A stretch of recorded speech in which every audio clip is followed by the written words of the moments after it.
All right, we're back in the shop today because the weather outside is, well, it's frightful. You can see everything's wet because it's raining like crazy. I don't even know. You might be able to hear the rain hitting the shop roof in the video. But anyway, what are we doing today? Well, we're not working on the transmission for the 77 yet. I know everybody's like, well, what happened? It's like, well, I kind of got busy working on Mom's house and a couple other things that have come up, and I don't have time to work on it right now. And the time will come, and I will get it back together, I promise. But what we're doing today is working on this guy because I'm getting ready to go down in March, 8th, 9th, 10th, and 11th, to the 4x4 Olympics down in Hurricane, Utah, down at Sand Hollow. And this guy's going with me. We're going to stay down there here for a couple days. I'm sure we'll create a video about it because we're going to do some pretty extreme wheeling down there, being as it's Sand Hollow and everything. And the goal of the job today here is to upgrade the suspension on this guy a little bit, because right now I am turning 27-inch tires, and I would like to upgrade to 30-inch tires, which I have. But if you come over here, a guy can tell pretty quick that a 30-inch tire is going to be pretty tight in there. Got lots of clearance on the top. You got all the clearance in the world out front. It is literally just that right there. And, you know, on a metal vehicle, I think a guy could probably get away with just cutting some of this out, but this is all kind of part of the plastics and everything. You can't really cut it out. So what we're doing is we're actually going to take this wheel, this whole setup right here, and we're going to relocate it forward 1.5 inches. That will actually increase the approach angle. If you look right here, the front of the tire is actually a little behind the front bumper, so that if a guy was to drive up to, you know, a rock wall or whatever, your bumper's going to hit the wall before your tire contacts it, and you're not going to be able to climb it unless you kind of hit it in an angle or something and get that tire in there first. But what we're going to do is relocate this tire 1.5 inches forward, and then add 3-inch larger diameter tires, so that by the time this is all said and done, I'm kind of hoping that the front of that tire is going to be the first thing to run into anything if you come out, and that'll help quite a bit in the wheeling part of it. In the back here, we also have 27-inch tires, but we've got more clearance, and because, like, this is the tightest spot right here, but it should still clear, and because these tires don't need to turn for steering, these just stay straight, your clearance in the back can be considerably tighter without anything scrubbing or rubbing. When we get the 30s on there, we'll kind of do a full range of motion on this. We'll take the shock and strut off of it, do a full range of motion, make sure it's not going to scrub. If it does, we can always get the same situation. We can offset these back a little bit or whatever, but I don't think we're going to have a problem turning 30s on the back. It's just up front here. So the question is, how do we do this? So the factory A-arms, you can see this is the lower control arm right here, also referred to as an A-arm. They're more or less square. And what I mean by that is you've got a mounting point here, and you've got a mounting point right there. And the ball joint, which is the pivot point, more or less lines up dead center between the two of them. See that? And you can also see, if you look at it compared to my fingers, the size of this A-arm, and then also the fact that it's straight. See that? Well, what we're going to replace it with is this guy. So you can already see there's your front mount, your rear mount, and if it was square, the ball joint would be right about there. But the ball joint's right there, 1.5 inches forward. See that? So that will relocate that tire, that wheel setup, forward just a little bit. Okay? The next thing that this does is, now look at this one compared to my fingers. Considerably thicker. That one there is 1-inch DOM tubing. This one is 1.5 inches, I believe, or 1.25 inches. So it's considerably bigger. It's also thicker walled, considerably stronger. And then it's got greasable bushings, which is nice. And it also has an adjustment. So you can adjust caster, camber, all of that stuff, where these do not have that. Your caster and camber adjustments are, well, I mean, let's just be honest, they don't exist. It's just kind of a one-size-fits-all. I also got way upgraded ball joints. These are, I can't remember what they're called, but they're way bigger and badder than the ones that came on at factory. So they should have considerably stronger front suspension. So that's the plan. This also comes with an upper control arm too, which is also offset all of that. It's in the kit. So what we have to do is yank the wheel, pull the axle nut off, disconnect the upper and lower ball joints, and pull the spindle off, which also will involve removing a brake caliper because these are disc brake on wheel in the back or in the front. In the back, the disc brake's actually right off of the differential on the axle. But in this one, we're going to have to dork around with brakes a little bit. We'll disconnect the axle, which is that, not rusty looking, but it's, I mean, it looks rusty, but it's not. It's actually just dirty. But that's the axle right there. You can see the CV boot and CV boot. That'll all come out. We've got to disconnect that shock mount right there. And we may actually, just to make things easier, we may unhook it up here too, just to get the whole thing out of the way, just so it's not in there flopping around and we got more room to work. And then the upper control arm mounts are right there, and right there. And the lower control arm mounts I already showed you. All of that comes off. These bolt back on. Hopefully we get, like, we'll really carefully measure that adjustment right there and make sure that those are all perfect. Snap her all back together and hopefully have kind of a badass rig. I'm also going to pull all of the wheels off, all four, so that I can take this into Lechois or Point S or something and have them mount them on those rims.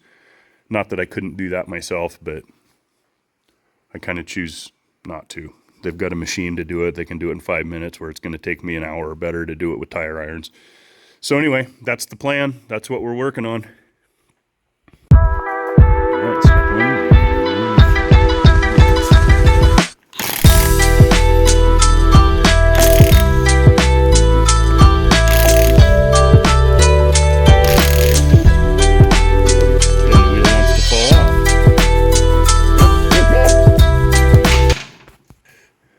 Okay, step two, pull the brake caliper off.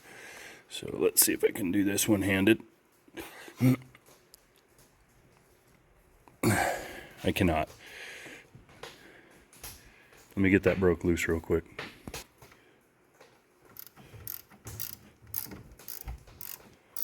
I'll tell you what, guys, these gear wrenches, they're kind of nice. If you don't have gear wrenches in your tool set, you really should get gear wrenches in your tool set.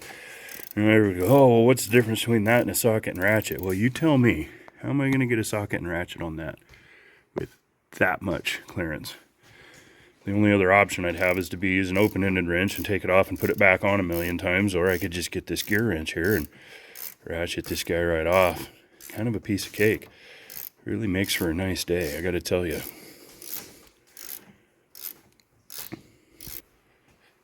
And the lower caliper bracket. This one I could probably bust off with the rattle gun, couldn't I? Yes, I can. Well, I got her loosened up, so let's go get the rattle gun. All right, before anybody says anything, listen, I know I'm using a chrome socket on an impact gun. I get it. These 3/8 impact guns don't hardly put out enough juice to worry about it. And I know that you just saw me take the lug nuts off with a chrome socket on the big 1/2 inch. It's fine. I squinted. My eyes, they were so tightly closed, just barely open. There's no way anything could have gotten me in the eye if it had fractured or anything. It's perfectly safe. Okay, it's dumb, but whatever. It's what I do. So leave me alone. Okay, this guy comes off, and let's see, we got like a little plastic shroud here which protects all of that. I'm not sure I can get that past that shroud. I'd prefer not to have to take that off, but I think I can two-hand get it past. Let me get you set up where you can see me working.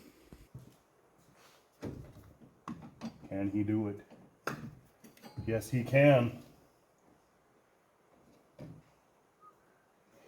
Well, we got a little clampy clamp right there.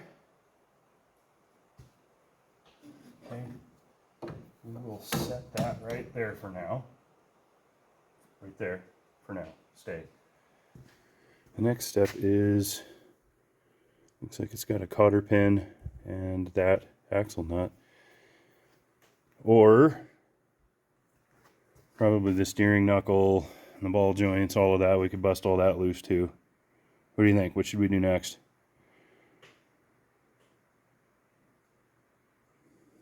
I mean, we just got to pick one. Let's not get high-centered here. Okay.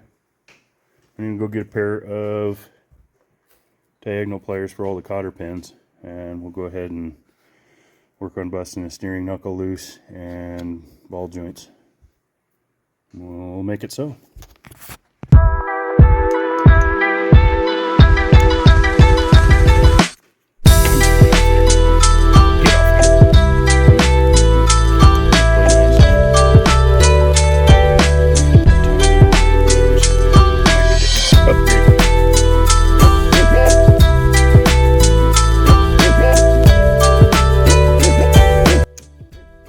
Alright, we got those cotter pins out finally. So we'll just go ahead and turn the castle nuts off the ball joint. Set this guy down in here so that he's secure.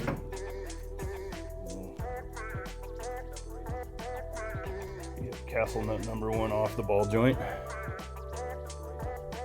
And castle nut number 2. If I get in here with this. Some engineer decided to come in here and kind of set that thing back in there so that there's like metal on either side of it, so that when a guy gets in there, the wrench will only go on so far, because see, it's hitting the metal, so it kind of pushes the wrench off to the upper side. The guy can't get a wrench on that, which, let's see, what does that mean? I got the CV axle in the way. I think a guy could get a socket and ratchet in there if the CV axle was gone.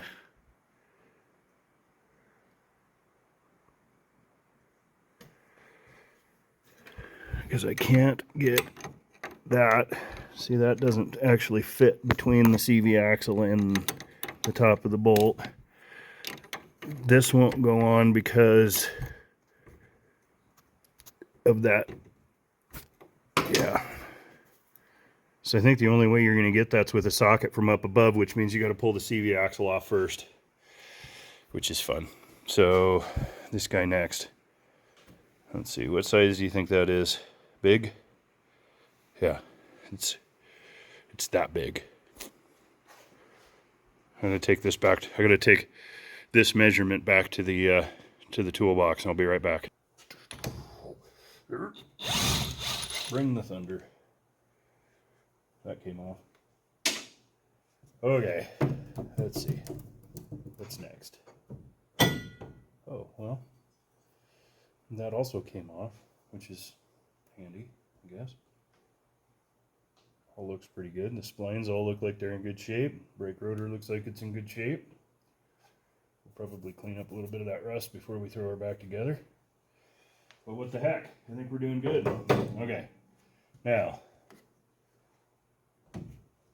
the axle won't quite come out, so I think what I got to do next is we got to bust this ball joint loose.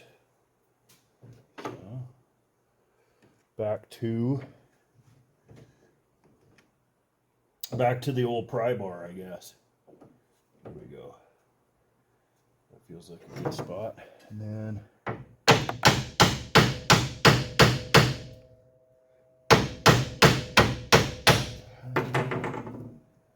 kind of feel like I'm fighting that shock and strut. I'm going to take that off.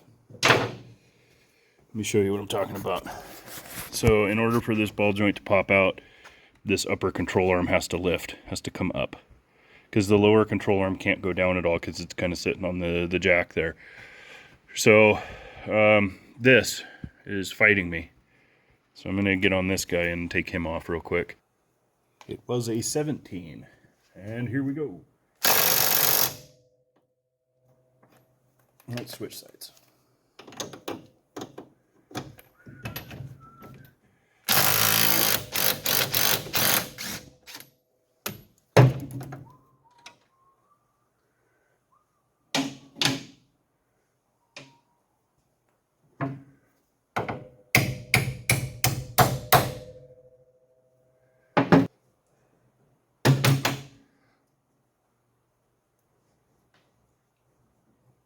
No, that didn't do it either.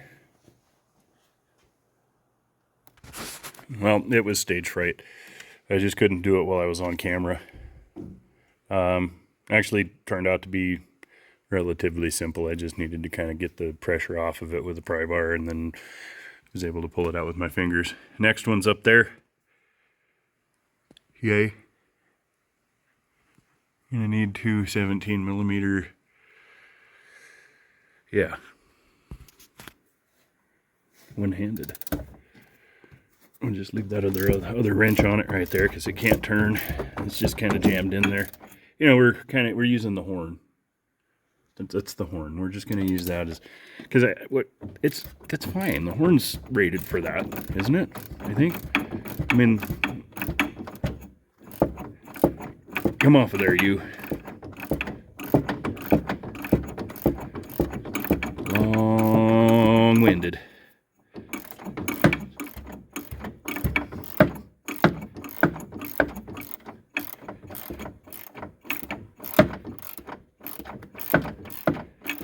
Come on now.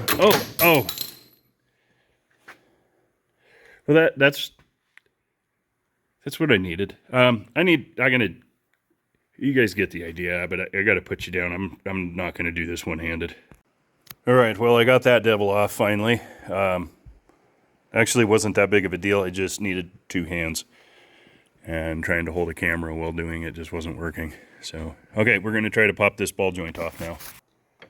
Right in here, and we'll put a little bit of here on it.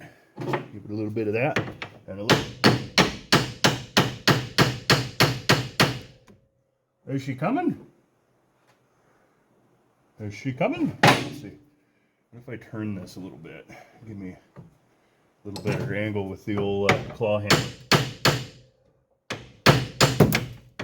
There's a wheel well. Ow!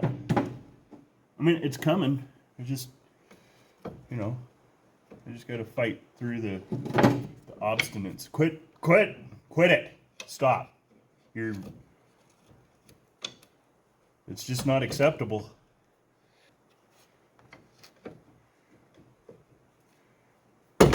There it went. I got it. Ball joint's off. Now, what I'm kind of hoping is that I can get... Oh my goodness, this brake caliper, you guys. Stay. Okay, if I can get... Nope. Stay. Thank you. If I get this axle, maybe. I bet I can. You up there. You up, like, come on, there we go. Axle's out, and now I can get to that ball joint. This is gonna be amazing, you guys. I don't even know what to tell you other than I'm just really excited about this. Pretty sure that was a 19, wasn't it? Isn't that what we decided? You guys aren't helping me out here at all. All right, I've got a plan. I've run an extension down through the top ball joint hole to the lower ball joint, and instead of fighting it, I'm just gonna do this. Ready? Bring the thunder. She's off. Take the socket off. Do that. Socket back. Extension back. Undo. There he is. So I think it's going to be really important that gets put back together in the same way that it was taken apart. Because I'm kind of thinking about it right now, and I'm realizing that, yeah, if a guy was to put it all back together and then remember that you can't get that nut tightened after it's all back together, you'd have to take it all back apart again. Just example number 5,459 of why I've become convinced that engineers hate mechanics. And most of you guys probably understand what I'm saying. I just wanted to brag. That's a 10mm socket. I found it right away. Wasn't looking for it. It wasn't lost.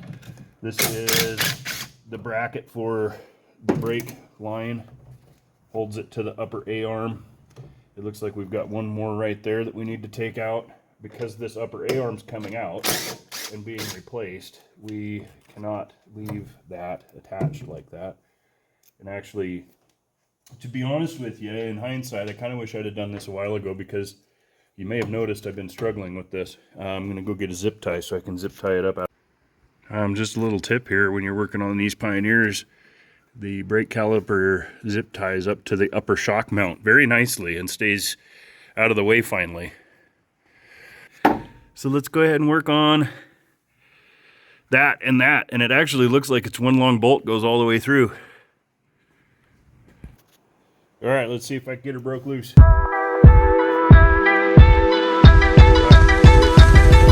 Come on.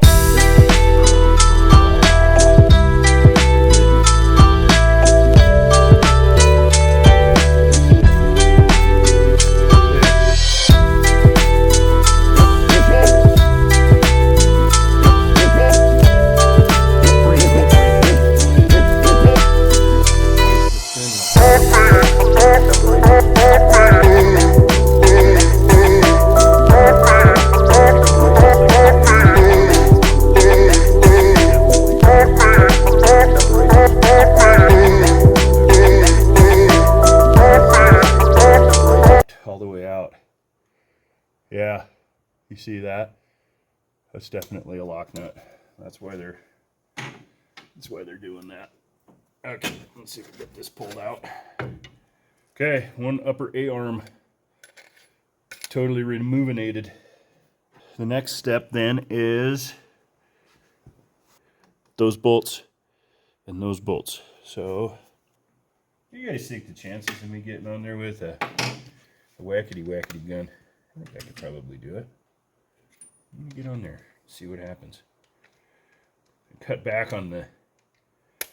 Instead of using physical strength, we can use electricity.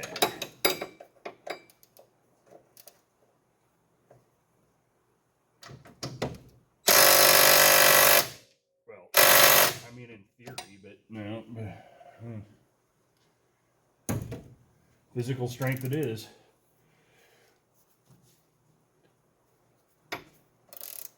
Okay, we got her loosened up. Now let's see what this thing is. There she went.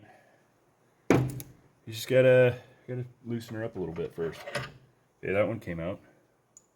That looks amazing. Okay, good.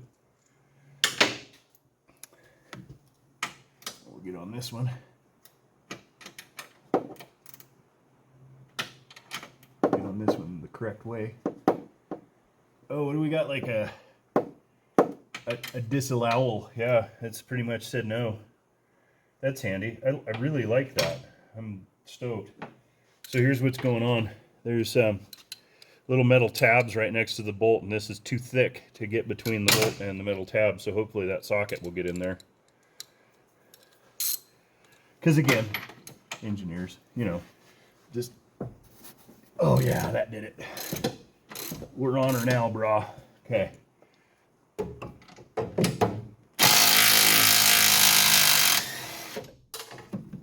Yeah.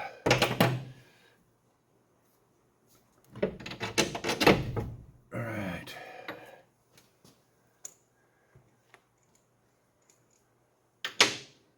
All right, now the lower control arm should come off with the spindle and all, and it does. And we can work on, we're going to take this over to the bench vise and chuck something up into something and see if we can get that ball joint broke apart, because they're tapered, so they really wedge in there. Okay, I got the spindle off. Same trick I'd used before. You just get in there with the pry bar and pry on that just a little bit. It doesn't take much, and then you smack right there on the side of the bolt. Well, in this case it was this one, but you smack right there with a good hammer and it pops right off. So this is all out. Took the opportunity to sort of analyze the bearings and everything else, other than being a little dirty because it's been driven in the mud, you know, a couple of times. The bearing's doing really good. Everything here looks like it's in really good shape. So that spindle is not really something I need for a little bit, so I'm going to get it out of the way and set it there. I also wanted to show you guys this real quick, just to kind of give you an idea of what we're doing and why we're doing it. So, old and new. And you might look at it right now and say, well, what's really the difference there? Well, I can tell you a couple of things. You see how the new one's got a bunch of arch to it? That is ground clearance. You can see on the old one how it's a straight line right there from that point down to the spindle. But if you can picture that being arched right there, how that won't hang down, because right now that's basically the lowest thing. It's very vulnerable as you're riding along rocks and stuff. You can smack that sucker, where this one's got arch to it. And once I get it mounted up, I'll show you, but it makes a huge difference. And then the other part of it that is different, those line up. Let's see. Those line up just like that. And you can see that ball joint is about 1.5 inches forward. So that will move the whole tire setup forward. So I'm going to start putting it back together. So these come from the factory with little zip ties on them to keep the bushings from coming out. So we definitely are, there we go. And then we'll come over here and do the same thing on this one. Ish. There we go. That one's out too. Nice. Okay, she's going to get mounted up. Now, what I need to do is check this adjustment right here and make sure that we've got the same amount of threads sticking out, and then I can tighten that down, and then that way I'm going to be 100% positive that everything will be good-ish. But yeah, stick with me here, and I'll show you at the end of this how we're going to go through the whole alignment process. But at least for right now, I'm going to just try to put it in with the same number of threads sticking out, tighten it down, and hope that that gives me a good starting point anyway. All right, the placement of the new A-arm takes a little bit of prying and a little bit of banging. You got to get her in there just so, and then you got to wiggle it in there where the. Let's see if we can get it. Did we do it? We did it. Nice. Okay. Neither one of these appear to have ever had Loctite on them. They're kind of acting like they're lock nuts, but this is suspension. It's not going to hurt anything just to put a little dab of thread locker on it, so I'm going to just a little bit. And it's blue so that it'll come off if I need it to come off. It's possible I'll have to take these right back off again if the alignment doesn't turn out right, so what the heck. I don't know why I'm doing that. Why is the guy putting Loctite on something right now? I don't know. Maybe it's just the sort of feller I am, I guess.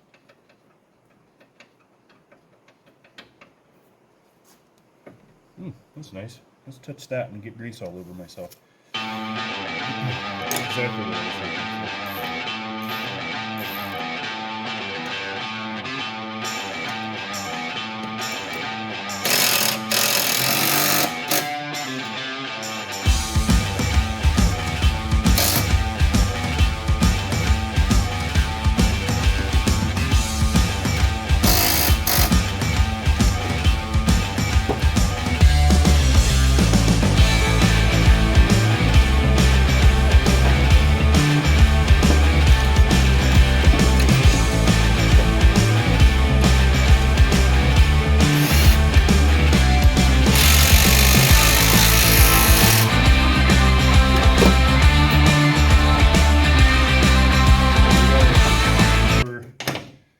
A-arm is in. Now, if we're going to put this thing back in exactly the reverse order that we were bragging about earlier, the next step is going to be putting the spindle on and tightening that ball joint nut down. So,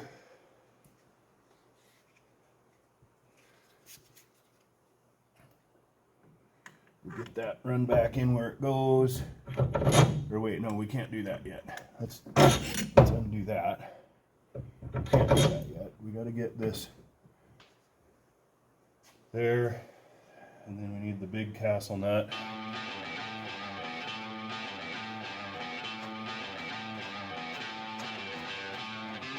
me just say that was what? What did we say that was, guys? 19? Is it 19? That's pretty good. 19. Go ahead and send that in there. Yes, I am indeed going to tighten down the ball joint with a rattle gun. What do you want? We want them.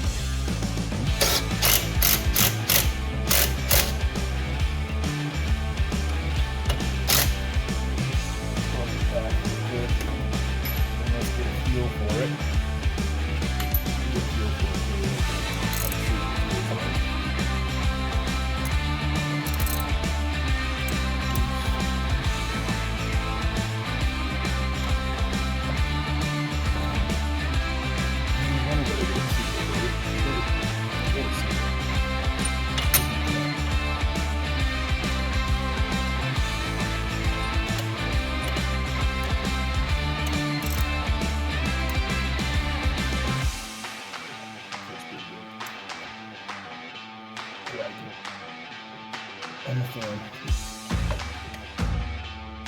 Okay, that's exactly what I needed, is a flashing red light. That was super helpful. Thank you.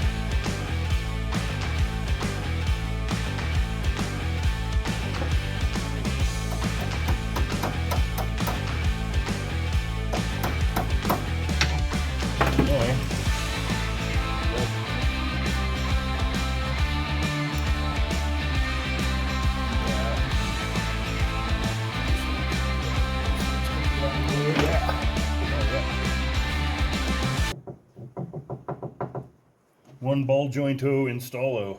Okay, the next step now is that we need to negotiate this guy back into his home. Come on, feller. Help me out here a little bit, would you? Are you too good for your home? Oh, there we go. Good. Yeah. Okay. That's pretty neat. I'm feeling good about it. Okay.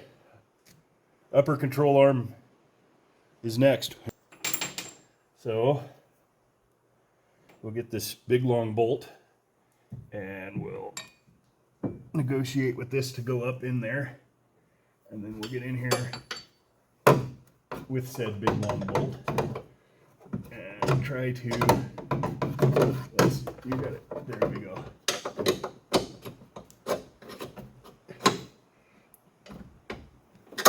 Yeah, she went on.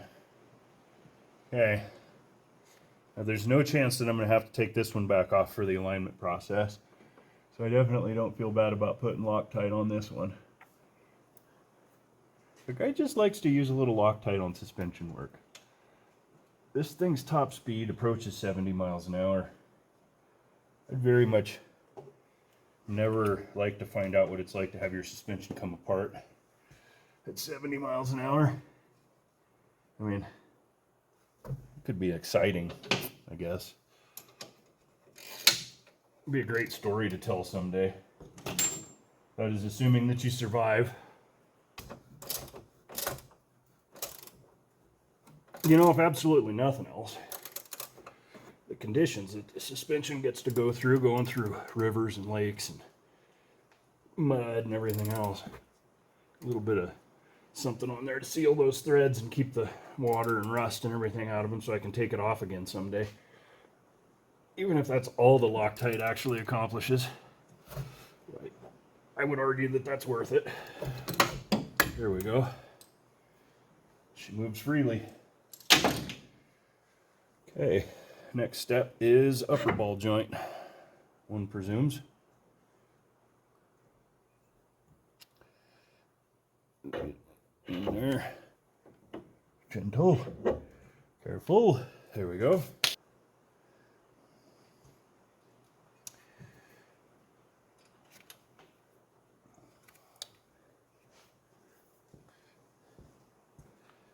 Let's show you what I'm doing. There's the upper ball joint. This castle nut right here. And just turning that on to finger tight, and then I'll go ahead and give her the old torquey poo, which I don't have any torque specs on this, but it's a ball joint, so you know, tightish, but don't go crazy. Something like that.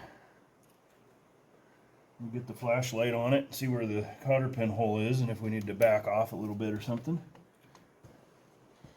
Okay, we'll just shove a cotter pin in her and see where it goes from there. Okay, one complaint I've got about this system so far is that the new upper ball joint, this part of it is quite a bit longer, so that the castle nut actually goes way past the hole, so when you put the cotter pin in, it's actually not doing anything.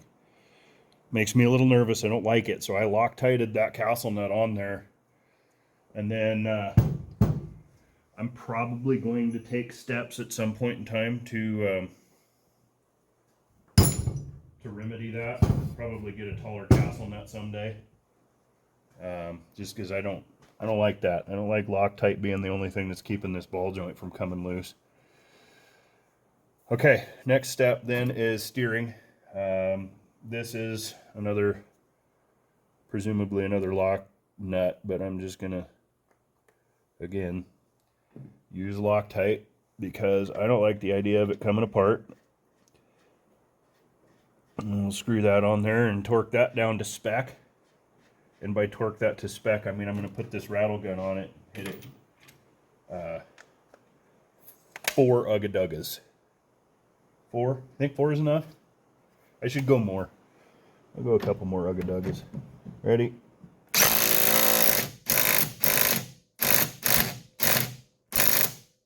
That's got to be good enough, right? I mean, that was enough ugga-duggas. And then, let's see, that's the big... We'll get the cotter pin in there like so.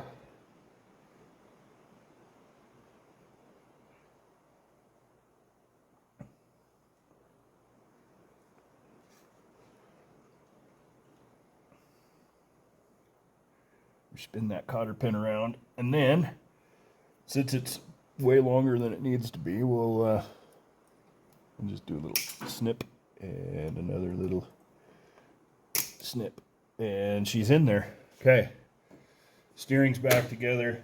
What's next? Spindle. We're gonna need some grease. I'll be right back.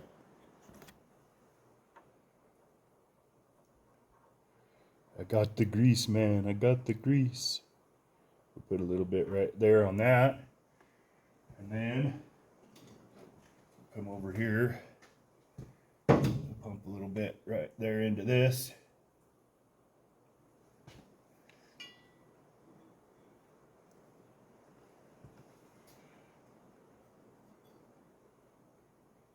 That's enough to make a mess. What the heck? Looks good to me. Okay, we're gonna do our dangdest to not get grease on the brakes rotor, and then we're just gonna we're gonna line up, yep, just like that. Okay, and then we need a little cleanage, since we don't need grease on those.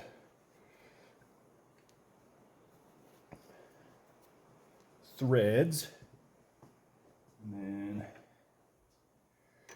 the big nut goes back on. That thing was on there extremely tight, so we're going to go ahead and put it back on extremely tight. And then, okay, we'll get the cotter pin in that, and see. Oh, that's fine. That'll ride.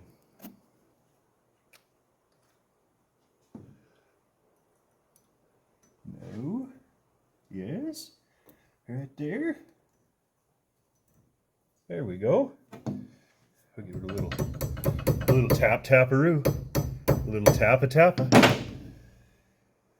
And then we get in here with the pliers, and we'll just bend this guy up. Like, just there. Don't look. Oh, look, I won. It has to. There we go. If that's not the way it's supposed to go, it's the way it's gonna go. All right, what's next? Brake caliper? Brake caliper. So I went ahead and did the other side of it. Got it all put back together. And then we did an alignment on it. I've actually shown on my channel how to do an alignment on an IFS rig on my Chevy pickup. So I didn't show how to do the alignment on it this time. It actually didn't need much. Moving the A-arms forward like it did end up in a toe out situation. So we had to adjust the toe a little bit and bring the toe in to a 1/16 of an inch toe in. When we first started, we had almost a 1/2 inch toe out. And if you think about it, when moving the A-arms forward, that would be the case. But I went ahead, the other side exactly the same. Went a little faster because I knew what I was doing. Got it all put back together, and here's the result. And there is the end result. You got that nice bow to them, big, beefy looking. We went through alignment with it. It is cambered out at the top a little bit on this side, and it's pretty close to neutral camber on that side. And it has, what did we say, 3 degrees of caster on both sides, something like that. So it's really close to being right where it needs to be. I might screw with the camber a little bit on that side, but yeah. So we found out that the wheels aren't the same size all the way around, so I've got to get 2 more of the front size wheels for the back before I can mount up the new tires. But you can see there's a whole bunch more room back there now, so we can get quite a bit bigger tire on it. So I'm excited. Overall, I'm pretty impressed with this Super ATV kit that I got. This is me talking after I've already taken it and put it on and everything else. It's very strong, very stout, bolted right up, no issues whatsoever. So anybody wondering whether or not those offset A-arms for your side-by-side come from Super ATV, I'm pretty stoked with it. Prior to installing them, I had enough clearance to where I couldn't quite fit my fist in there, and at the end of the day, be able to rock my fist back and forth. And so anyway, I'm feeling pretty good about it. I think in the end that Super ATV kit turned out really good bang for the buck. I've got to source a couple of wheels for the ATV before I can put the new tires on it, so that I have all 4 same size wheels. But as soon as I'm done doing that, I'll get that all set up and show you what it looks like.